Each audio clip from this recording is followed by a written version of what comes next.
So what and I should know this about you and I don't. What was your job? What is your job prior, because I know you're not a politician. No. We see I mean that the definition of what generational change is transforming politics into service.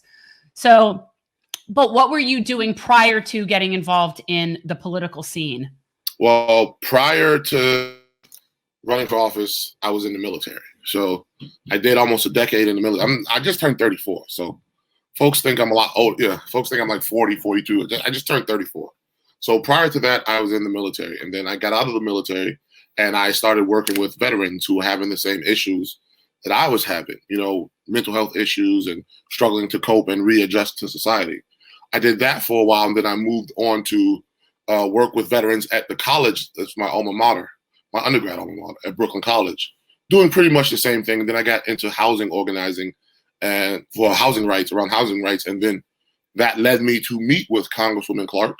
And that led me to talk to her about these salient issues that are affecting the community. And that led me to run against her a year and a half ago, 2 years now. And that's leading me to run again. Yeah, that's the most organic possible way for people to represent their communities. And I think that's so important. This is something I talk about a lot, is that normally when you see a politician, it's this top-down approach to politics. It's, I want that job, and now I'm going to sell myself to everybody in this community to vote for me for that job. When it should be somebody who's coming up from that community as a voice for that community and recognizes that you guys could do a lot better. And so to me, that's the most organic, best possible way you can get a representative. I mean, that's how I feel about it. I literally Googled how to run for Congress. I had no idea. I'm just a regular person. Like regular person. I sat down and I Googled it and I watched some YouTube videos and I was like, all right, I can figure this out. You know what I mean? And I have education and stuff. My undergrad is in political science.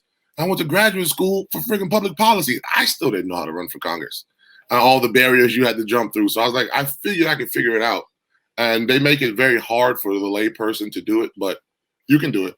Yeah, I always recognize that was by design. I mean, there are so many things, whether it's the fact that how expensive it is that we don't have publicly financed elections, whether it's how much time it takes, whether our campaigns are like 2 years long and most people can't give up their job to do it. All of these things are absolutely intentional to keep regular people from having a voice. I mean, if it were up to me, we would have 3-month election cycles and publicly financed elections, and that would be that. Because it was so easy.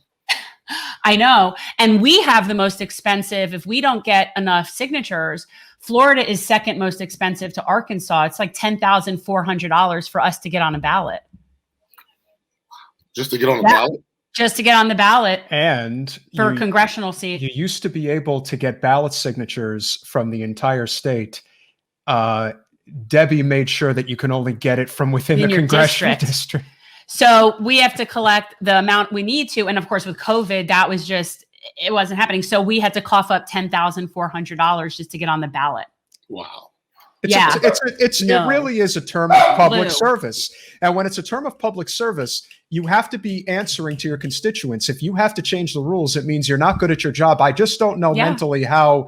I don't care how good of a job it is. If you know you're doing a bad job, I don't know how people are able to rationalize it. But again, I still think there's this one unifying issue that everybody agrees with across all political spectrums, and that is corporate special interest money. That is the unifying issue, should be the unifying issue for every political stripe in this country. If you take the dirty money from the most nefarious people in society, for example, if you're any one of those people who ran for office or are currently in office that was taking money from Amazon to basically bring low-paying jobs into New York City, then you're part of the problem. If you're not fighting for union jobs, if you're not fighting for a living wage, if you're not fighting for universal health care, it's like, I don't want to hear what you have to say. Because at this point, like you say, Jen, you're arguing with a flat earther. Yeah, I always say that. Like, I won't even debate universal health care anymore with anybody. I'm done with that.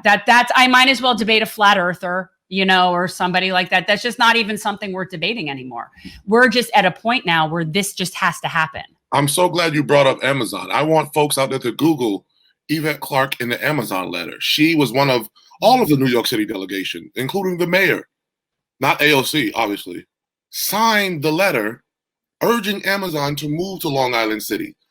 She was part of that. And of course. And she takes more money from Amazon than any member of Congress in New York City. Anyone. And that's why she was so adamant about them coming there. Aha. Yeah. So now we see the root of all our problems. Well, just like money out of politics. Well, just like you wonder why Nancy Pelosi doesn't push the decriminalization of marijuana, I would say it has a lot more to do with big pharma than anything else. I mean, that's who they all answer to.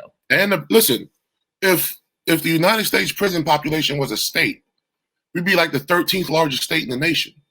Think about that. If the prison population there's more people in prison than there are people in North Dakota, South Dakota, Nebraska, any of those states, Maine, Delaware. That's how big our prison population is. And most of them, the majority of them are there for nonviolent drug offenses.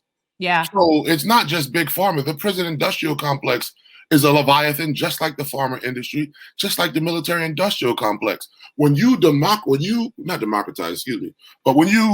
commercialize something and when you make it a for-profit model, that's what capitalism is. It needs things to capitalize off of. It needs to sustain itself. And the thing that the prison complex eats off of is the poor, is the working, is the downtrodden. It's really hard to arrest a rich person because they can fight back. But it's not very hard to arrest a black kid who jumps a turnstile and has $20 worth of weed in his pocket because he can't fight back. Then the lawyer that they give him, the public defender they give him, is so overworked. They say, here, man, just plead out. Just take the deal. He says, no, I'm not pleading out. Then he's Khalif Browder. He sits in Rikers for 2.5 years and commits suicide when he gets out. That's how the system is. It's not broken, but it works pretty damn well at keeping poor people and working people trapped in our condition. But that's why I'm running to change that, because the problems that we face aren't going to go away just because I'm tired. I promise you. If you look at the stock market, when it closes at 4, trading goes on after hours. They're still deciding which companies to put under. They're still deciding which 401ks to blow up and destroy. So if they work after hours, we got to work 24 hours because they're not going to stop. So we can't. Thanks for watching.